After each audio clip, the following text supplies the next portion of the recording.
This is going to be a fun video because we're going to talk about the truth about writing a series, the good and the bad, things that I did not expect. Let's put it that way. So in case you don't know, I have written a few series in my time. First of all, back there, the 2-book series or duology, the number series. Then there was this series, which looks like more than it is because there's 2 covers, one for hardcover, one for paperback. But this is a 4-book series, fantasy series, in case I didn't say that.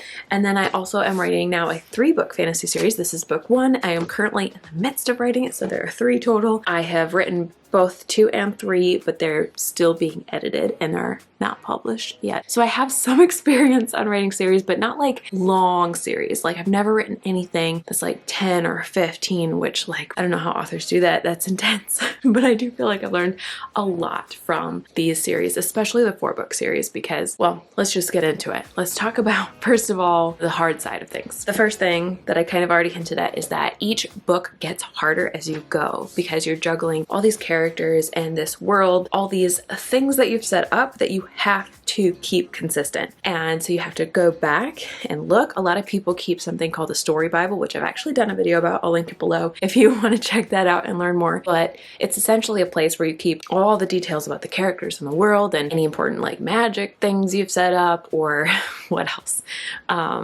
Foods, customs. Well, that kind of falls under world building. So you get the idea. It's essentially a memorization game, I guess you could say, where if you don't have a good memory like me, you have to really, really carefully check that you are keeping your facts straight. And each book, you're obviously adding new details, adding more characters, adding more, I don't know, what do you call it? Locations, I guess, and aspects of the world that maybe weren't in the first few books. So every time you add something new, it's one more thing you have to juggle and you have to keep it all straight. Number 2, reader expectations can be terrifying. And I say this because once you have a book that readers love and they have decided they like it, they expect the next one to measure up. And if you haven't finished writing it yet, or you're like, oh my gosh, here's what they expect from it based on reviews. What if I don't get that right, or I don't do the twist that they want to see? All of a sudden you have that in your head as you're trying to write it, unless you happen to write ahead, which is one of the reasons I actually do try to write ahead at least a little bit.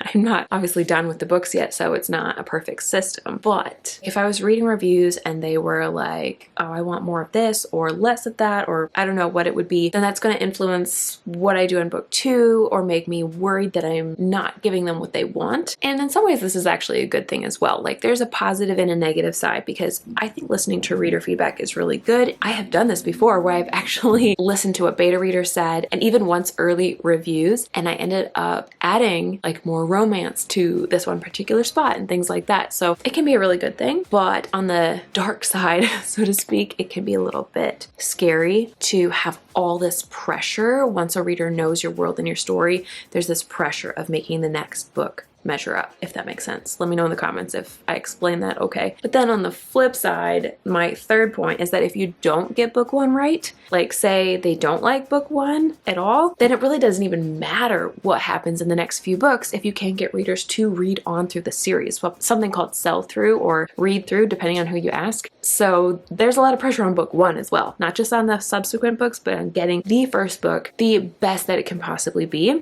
And the more you know about this, the more pressure you tend to feel, because with the Stolen Kingdom, I really wasn't thinking about that quite as much versus now. I'm like, oh my gosh, the secret gift has to be perfection if I want people to keep reading through the series. It's just a lot. There's just so much pressure on book 1 because if it's a typical series where they have to have read book 1 to then go on to 2, 3, 4, 5, etc. If book 1 doesn't cut it, your time is extremely wasted on all those other books that no one's ever going to read. You know what I mean? Obviously, it's not like no one's going to read them, but less people probably. And if that's not enough, my 4th point is that you also have to put all of your marketing efforts, your promotion, I guess you could say, into book 1 to reach new readers. You can market, 2nd, 3rd, and 4th book to your fans who are already reading the series and already know about it and already read book 1. Then you can talk about, whatever book you're currently working on. Like for me, I'm working on book 3 and I'm going back to book 2, and I will share about that on social media. But when I actually want to reach new readers who have never heard of the series before, I am never going to market book 2 or 3 or subsequent books to those readers because they have to start at book 1. When it comes to marketing, especially for a book release, it's going to look very different for a book 1 versus all the subsequent books. And that is something that still kind of blows my mind. I don't want to say it's confusing because I get it, but it's more, I don't know, unnatural maybe? I don't know the exact word that I want, but it feels weird to me to be working on like book 3, but need to talk about book 1 and market book 1. It just feels a little off balance almost, but it's actually kind of a good thing. I would say that there's both positive and negative to this, because the positive side is it forces you to go back to your backlist and market your backlist and talk about older books. And that's a good thing, because we should all be doing that. If we put all this time into making a book, we should still talk about it and still promote it, still be excited about it, right? But the negative side is that it makes marketing subsequent books, especially the release, a lot harder. Because again, you have to, for brand new readers, you have to be telling them about book 1. You want them to start at the beginning of the series, not the middle or the end. So things like any kind of advertising, whether if you tried Amazon ads, BookBub ads, Facebook ads, feature deals, like sales or promotional type stuff, anything at all, really. Sending out ARCs, advanced reader copies. I have videos on that as well. I'll link those below if you want to know more. There's just all these different marketing things that you can do. In fact, I think I have a whole video about 35 different marketing strategies you can do. I will link that below as well, but a lot of those things can only be applied to book 1.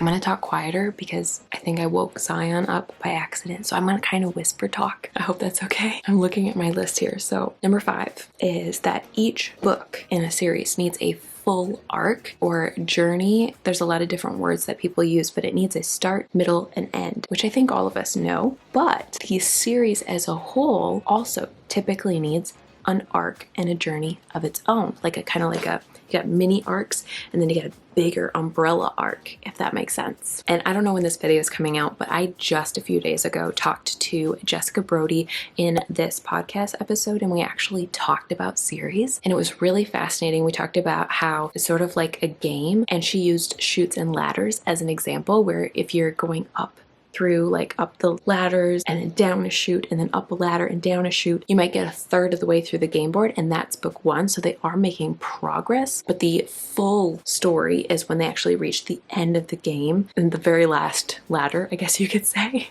and they complete the game. That's like the full story arc. I don't know which direction to go, but I hope that makes sense. Comment below if you're like, that was confusing, but I think I get it. I did put a note on here that I was like, this doesn't apply if you're writing a series of standalones, because then it's all like separate arcs. And there's also certain kinds of series where the main character doesn't have an arc and it's more about the plot. Mysteries tend to be a little bit more that way, if I remember right, but it does depend on the type of series you're writing. But most series have kind of more of a straight through, sorry, I should go the direction that you're looking, straight through a chronological in order type series, then they're going to have a journey from start to finish. And that's what I tend to do, because that's pretty standard for fantasy books. So if it's harder to write and harder to publish and harder to market longer series and series in general, then why do authors do them? And why do indie authors in particular love them so much? My last point on here, and the reason that I think so many indie authors do series and why they're actually very worth it,